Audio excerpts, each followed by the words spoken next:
How long does it take for your company to activate a new customer? Nuvo helps LBM suppliers get customers ready to buy on-house accounts in minutes, not weeks, not days.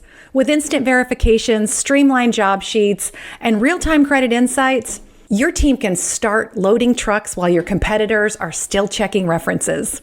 Check out Nuvo. Reach out to the team at nuvo.com, that's nuvo.com, to learn more.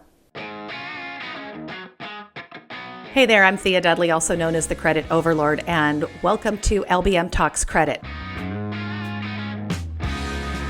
We are the only podcast that talks trade credit in the lumber and building material space. Never miss an episode, stay tuned, and we're glad you're here. Hey friends, welcome to LBM Talks Credit. We have such an exciting episode. I've been looking forward to this one. I am excited to get her on here. Our guest is Kelly Franklin, who is the current president of BMSA. And for those of you that don't know, you must have just gotten to the industry because BMSA is one of my favorite associations to work with. Not that I don't love everybody. I love everybody equally. Let's just be plain on that. It's just Kelly's up the road from me in North Carolina and I'm in South Carolina, so we get to see each other with a little bit more frequency.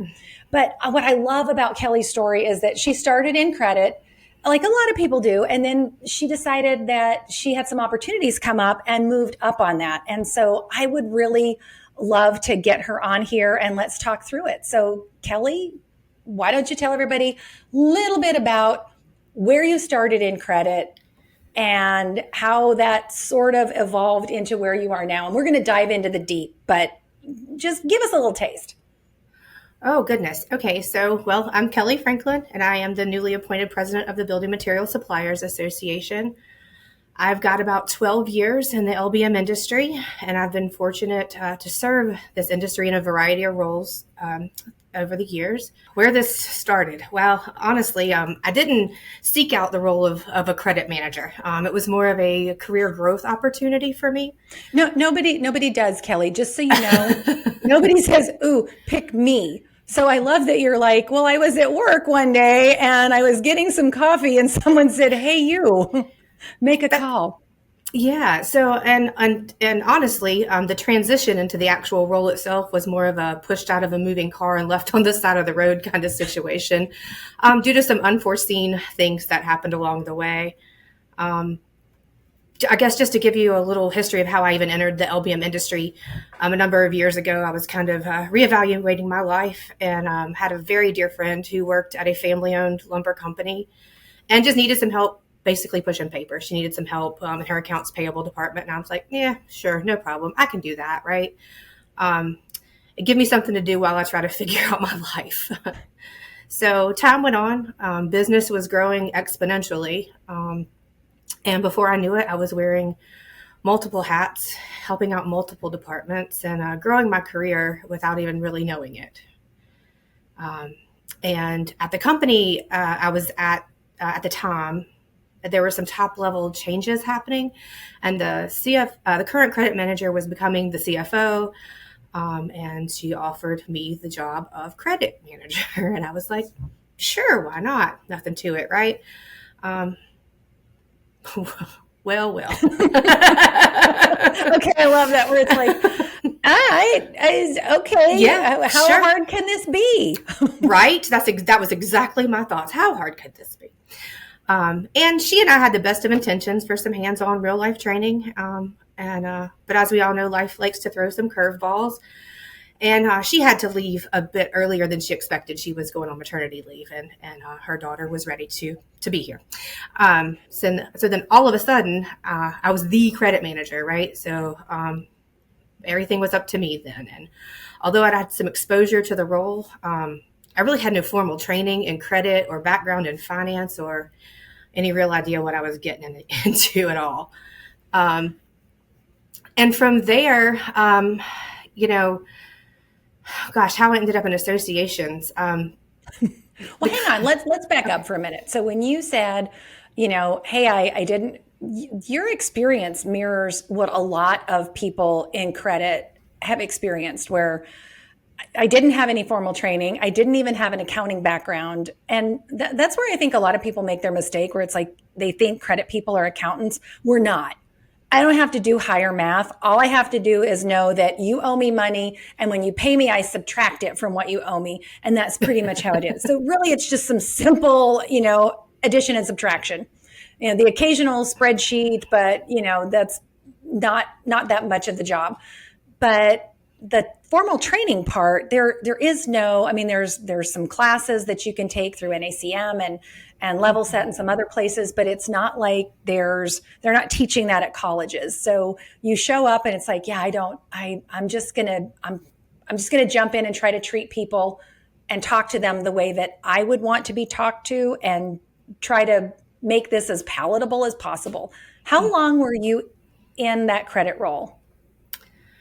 I was in the credit role about 2 years.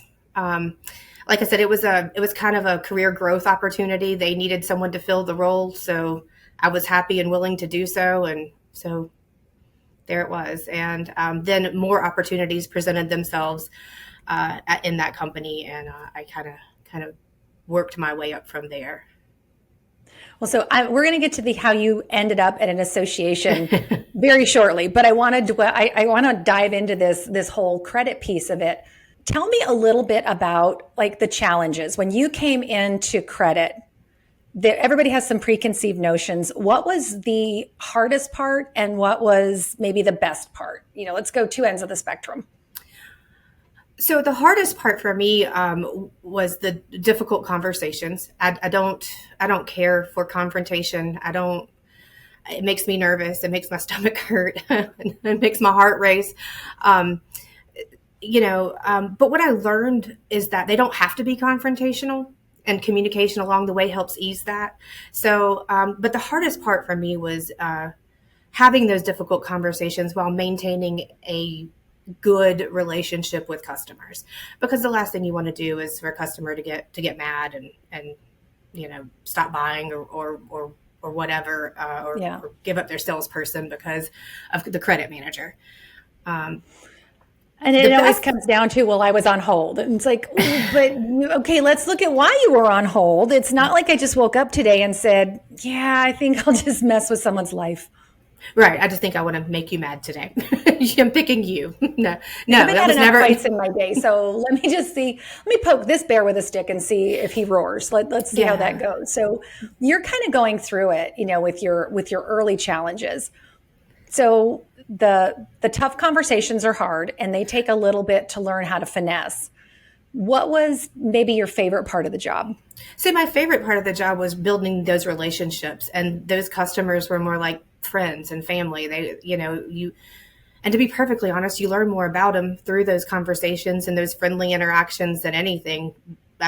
I learned more from that than any credit report would ever tell me, to be honest, like what they were doing, what vacations they were going on, what boats they were buying, those types of things. When you start going, you owe me a little bit of money. So yeah. That's always the one where it's like, now you made this really easy for me to have a tough conversation with you, because now I'm mad. Right. I'm right. Upset that I feel like you lied to me and you hoodwinked my company, and you should be doing the right thing, and you're out there, partying it up on your boat, and your kids are all on new, water toys and whatever, and I'm sitting here with no money. Right.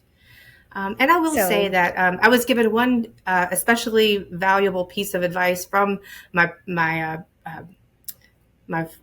former credit manager.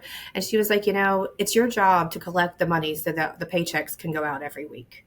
And that really hit home with me. And that kind of made it okay for me to be a little more aggressive in my collections, and made it easier for me to have some of those more difficult conversations. It is true, though. You have to keep it in perspective, where it's, hey, I would love to be everybody's friend, but it's like you are the unfun parent. You are the strict parent. You're the one saying, listen, I would love, to be able to take you golfing or to lunch or whatever, floats your goat, but I need you to pay your bill, because we're not self-funded. We rely on our cash flow to be able to make this happen. So I need you paying your bill on time. So when you look at things over and over. When you look at some of the biggest lessons you learned from managing credit and collections in the building materials industry, what's, aside from, hey, you are the one making sure everybody gets a paycheck and their 401ks get funded, what else came through to you that was maybe different than what you thought it would be? That credit necessarily isn't just about numbers on a page. While those are wildly important, it's about relationships and trust and a kind of a balance between extending opportunity, because we don't want to be the person that says no all the time, even though you have to sometimes, but you have to protect the business too, right? So learning, there's a sweet little dance you do right in there, right? That kind of keeps that ship sailing. I also learned to lean on more experienced people that I met through our local chapter of NACM. And that was, those were the things that kind of taught me some life lessons, and how to lean on people who are more experienced than you, and how that building these relationships and having conversations just in general was just so important. I think that it's so commonplace to communicate via email or text message or all of those things. And those are great, but they're not the same as having an actual conversation, either on the phone or face to face. I just think nothing replaces that. And I learned how to do that with more confidence. And that was good. Yeah, I completely agree with that. I know it's an email and text world, and it's easy. I find myself texting and going, I'll just get this text done. I don't have like 10 or 15 minutes to burn on a phone call. I'll just pop this out really quick. But you do lose a lot of those things that help bring somebody's humanity into it, and that you're trying to create more of a culture around it, where it's like, I don't want people to think that the only time they hear from me is when they've done something that, the credit manager's calling me, or that it's a negative connotation. I want to make sure that we can help, continue to have those connections. The other thing that I love about you is that you just what you said there. I'm not afraid to reach out to somebody and admit, hey, I could use some coaching on this, or how would you handle this? And then be able to formulate your version of that. A lot of people get so caught up in their ego, or they don't want to look weak, or they don't want to look like, I need anybody. It's like, I phone a friend all the time. I'm looking to see, how can I improve at this? How can I get better? And somebody always has a nugget that you didn't think of. So why would you not leverage that? Especially people who've been doing credit management for 20 plus years, especially in your local, your local environment. They're dealing with a lot of the same people. The experience they have and the coaching they can provide you is priceless, honestly. Now, I love that. So let's talk a little bit about what sparked the shift from credit management to your role at the association, because that's a huge change. Well, yes. And it's not going to be as sensational as you might think. But, as I mentioned earlier, although at the time I didn't realize it, my role as a credit manager was more of a career growth opportunity. And then over the years with that company, I held several positions and eventually ended up joining their executive team. The company was and still is a member of BMSA, and it became time for me to move back home closer to my family. And an unexpected opportunity opened up, and BMSA is headquartered near my hometown. And they were looking to fill a retiring employee's role. So the timing was right, and everything just kind of fell into place. I've loved this industry for a very long time, so it kind of felt like a natural transition, even though it meant taking a step down initially. To get my foot in the door, it was definitely worth it to learn how to serve an industry that I care about in a new and meaningful way. Yeah, well, just a lot of times people think they get into a role and they're either pigeonholed, or I've invested so much time in this. I knew I really loved credit and collections. I did not want to step out of that. I over the years had, oh, you should be in sales, you should do this, you should do that. And it's like, well, that's great, but you didn't ask me what I wanted. And that's a big part of it. So when you recognize, look, I did this role, here's all the things it taught me. And then I decided I was ready to go into a new challenge or a new change. And a lot of people don't think that far through. I love that you leveraged everything that you learned. And then that brings you to, okay, so when you made that transition, what were your biggest hurdles? What was again, we're back to what was surprising. What was different from credit managing to managing an association? So, I mean, honestly, like shifting your perspective. So, working for a family-owned LBM supplier was about the success of one company, right? And how to keep that in line. And, the association side of it is supporting a broad membership that has very diverse needs, different priorities and multiple viewpoints, right? So, and in credit management, I was used to making a decision, executing them directly, and being pretty, autonomous, I guess.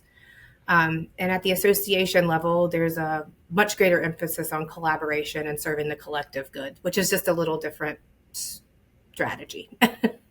Changing that perspective from you make a decision and a lot of them are autonomous. Hey, you're getting open for, 5,000 or, whatever, because I'm going to watch you versus, okay, this is what we're going to do we've got this much association funding. I've got to listen to what my membership wants. I've got to work with the other people on my team. It does make it a different conversation. What I think is fascinating to me, and I'm sure I'm not the only one, is how that credit perspective helped you execute on the role here, because now confrontational does not look the same. No, it's very different. But I mean, honestly, being in credit management taught me some of the most fundamental leadership skills that I have, honestly. So balancing risk with opportunity. I mean, that's what credit managers do all day, every day. Well, I still do that every day here at BMSA. Making tough decisions. Credit management, always you're making tough decisions, and as well as here in the association world, and how to communicate clearly and professionally. Often in high pressure situations, it makes some of my association situations not feel so intense because credit management can be a little intense sometimes. Oh, definitely. When you're telling somebody they're not getting their order and they're telling you, I don't have any money, but I really need it. You do have, it's like, well, we have a problem. Right. And it's for you. So right. it's a tough one. Do you ever dabble in collecting dues from members? Absolutely, because we are a 4-person staff total. So yes, we all help out in any facet necessary. So yeah, I mean, if I'm on the phone with somebody having just a conversation about whatever, and I happen to notice that their dues haven't been paid, I'll be like, oh yeah, just a quick reminder, By the way, you can stroke a girl a check. That would be right. great. That'd be fantastic. So yeah, I mean, with such a small staff, it's one of those situations where everything's important and everybody's all hands on board all the time. So do you think that credit managers thrive in this industry, or do you think they tend to get trapped and maybe feel like, oh, there's nowhere for me to go because it's a family-owned business? I think that's up to the credit manager and, what they want to get out of it. Honestly, I think that's up to the person. I think it can definitely happen, but I think that you can certainly flourish and thrive and be the most phenomenal credit manager ever. But you hear that. I mean, in your role, I'm sure you get to hear lots of just sidebar conversations. And that's one thing I hear a lot from credit people. It's, well, or really anybody in a company that's family owned. It's like, well, there's really nowhere for me to go. And, I'm not really sure how I'd grow. And I kind of look at them. It's like, well, you realize no matter what company you're in, there's only so many seats at the top. There's only so many roles, or unless we're giving out vice president roles like they're candy and then everybody has one, does it really have any meaning? So, when you're looking at that, it's, if you can't grow up, why wouldn't you grow out? Right. Expand what you're doing, expand your knowledge, expand your value to the company. And then those opportunities will present themselves. You just have to watch for them, like what you did, and the way that you just worked through the entire, hey, I'm going to rock and roll what I'm doing right now. But that always makes people want to look and go, hey, well, maybe let's tap her for this, because typically people that are busy and that get stuff done are the people that always get asked, hey, can you do this? Can you take on this extra? And it Yeah. can't always be about, well, are you paying me more? Which we Right. all think we're worth more, but at the same time, it's okay, show me what you can do and earn this position. Credit managers and credit professionals in general, you already have the critical thinking skills. You already have risk assessment skills, so I think as long as you're willing to step outside your comfort zone or think outside the box a little bit, you can grow your position in any direction you want.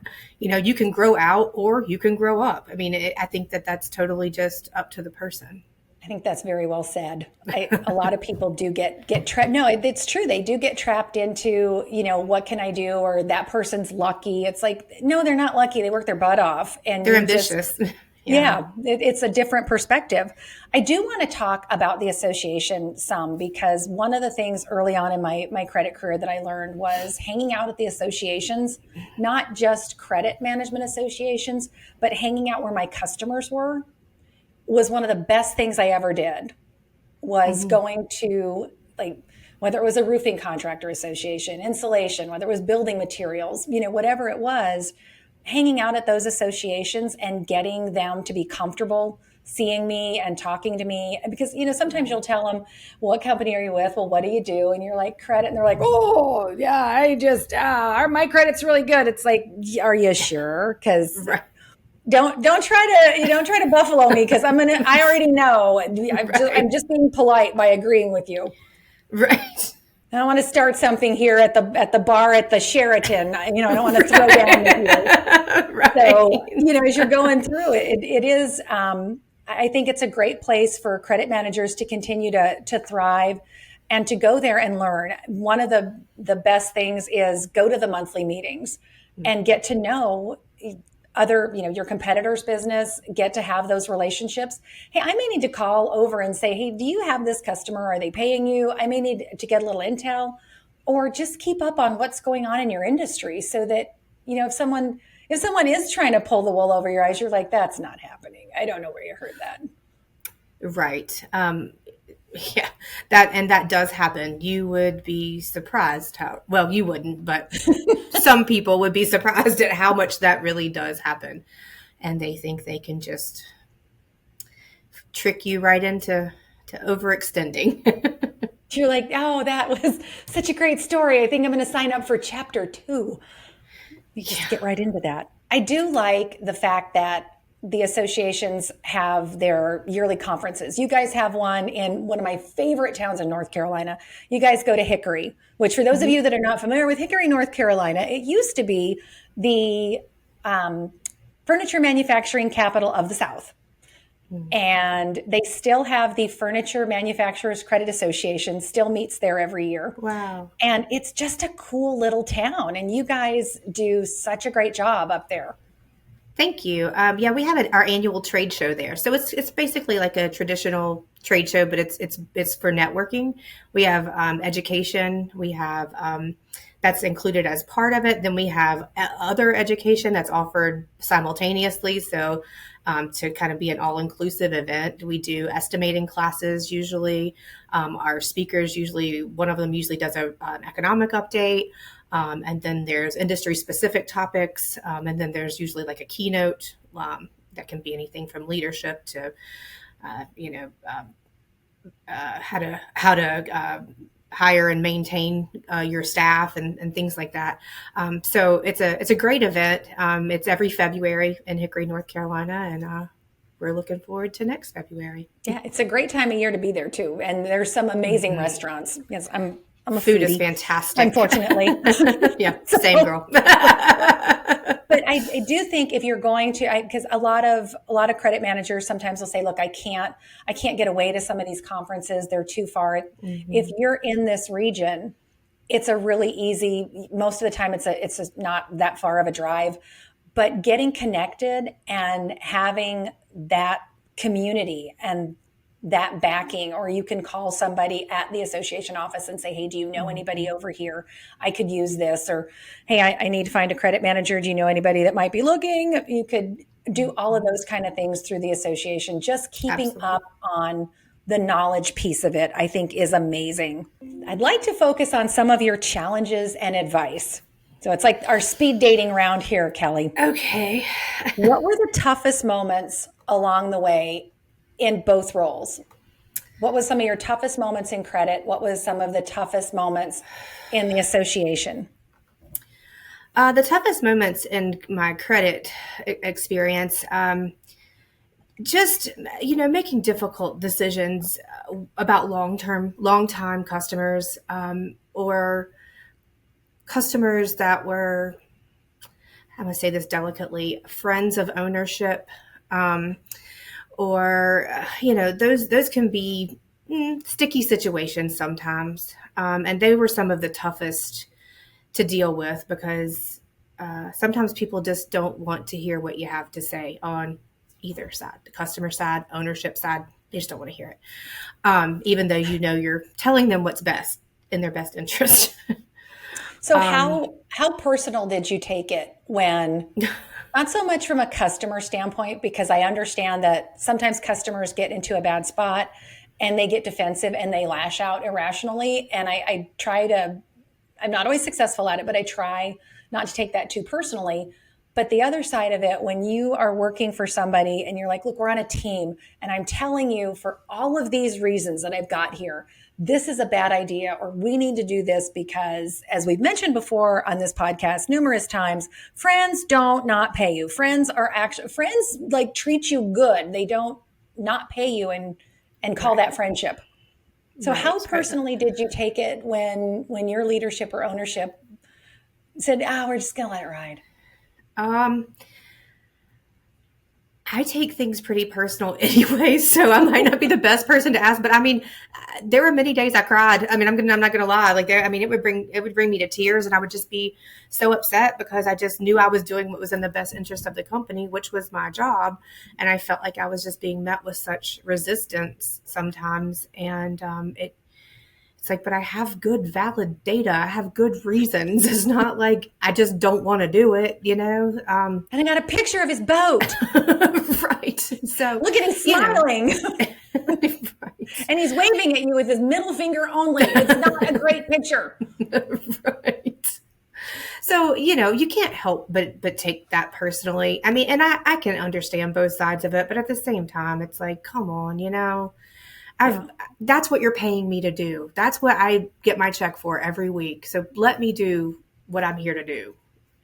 So you ever go in there and just say, I'm not sure why you're paying me because you don't listen. So I don't really know why I'm here. I wasn't that brave, but that's the crying in the car on the way home. Like, yeah. Okay, like a grown up. So it's like, I don't know why I'm here. Like, really don't. So what was toughest so far in association world? Oh gosh. Same crying. Honestly, the first quarter, that's not untrue. The biggest challenge for me at this point, I mean, I've only been in this role since the 1st of January, so this is very new still to me. And I'm working to cultivate meaningful relationships with our members. And I still don't love having long phone conversations and things like that, but I'm learning to. And so the biggest challenge for me is changing some things about me and making me a better president. It's fascinating to me how your whole career has evolved and that you just met every challenge like, yeah, I'm doing this and I'm going to take every experience and leverage it into what my next adventure is. And you weren't afraid of any of that. And that is really cool. And the fact that you haven't been doing these roles for 100 years and maybe you got out of credit before you got too jaded. And although I think once you're in credit for like 6 months, you're there. Yeah. You've got the lay of the land. But leveraging that into moving forward into what you're doing today and all of the value that brings, because now you can look at members and say, I understand your business. I've lived in your business. I've worked in that, and I know the money cash flow side of it. So I get every component of it. And that's got to make you just a killer president. Well, I hope so. I keep taking on responsibilities and roles that really do challenge me to work on myself a lot, because they're roles that require me to do my least favorite things on earth. But the more you do those things, the better you get at them, right? So I'm trying a lot of personal growth here. You either grow or you die. There's really there's no standing still. That's still dying. There's no, I think I've grown to my capacity. And we've all seen those people that you're like, what decade are you stuck in? Because I don't know what's happening over there. They don't move forward. They don't want to learn anything. They don't want to challenge themselves. They hoard information. It's very cool that you've continued to just evolve those roles and roll them all up into the next one. Well, thank you. So what advice do you have for credit professionals that hear your story and are going, hey, I like what I'm doing, but I would like to grow, or I think this role has taught me everything that I can learn from it at this point, and I want to move forward. What advice would you give to those credit people? I would say make sure that your upper level management knows that you are open and that you are willing to take on new challenges. Definitely to embrace opportunities outside of your comfort zone. Every opportunity I've taken has been outside of my comfort zone, but you figure it out. Saying yes to new challenges, because I feel like that's where growth really starts, when you're willing to say, even if you don't do it what you think is the best ever, that's not the end of the world. I mean, at least you took the challenge and you tried. It's a good point. I mean, I think that's one of the things that people sometimes mistake for luck. It's like, oh, Kelly, you're just lucky. You had good opportunities come to you. It's like, you could call it luck, but it was, I'll take that on. Or, I'm looking, hey, if you have some extra stuff, I'll blend it in. I'll figure out a way to make it work. The people that always say, oh, I'm so busy, I can't get to that. I don't really trust those people, because it's like, really? Are you just a lot of talk? When you truly are someone who's getting stuff done, you just jump in and do it. Everybody's busy. Just dive in head first. Time for what you want to get done. Mm-hmm. Yeah. I don't know anyone that says, I'm just hanging around at work today. If so, we need to let somebody know. I've got some things they can do. You've been by that coffee pot hugging it like it's your job all day long. Let's see if we can help you out a little bit.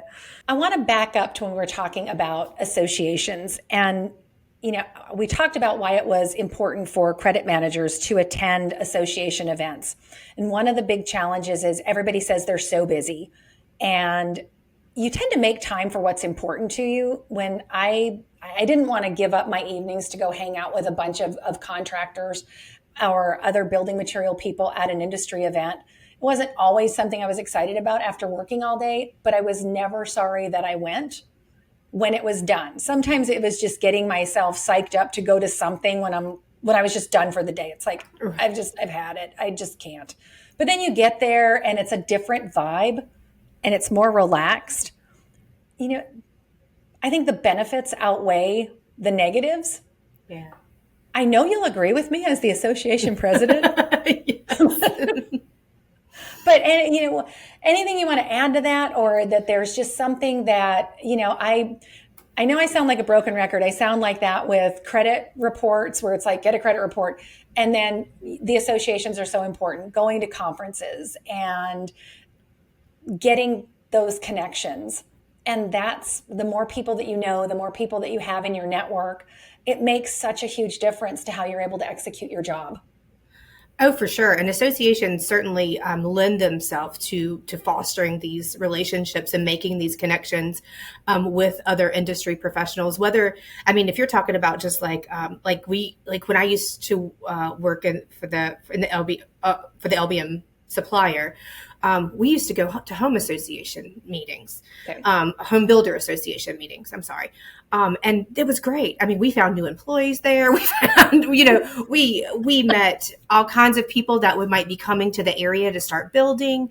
I mean, there was just all kinds of great connections that you could make. And the more you went and the more they saw your face, the more familiar they were with you, the more comfortable they were with you, the easier it is to talk to them.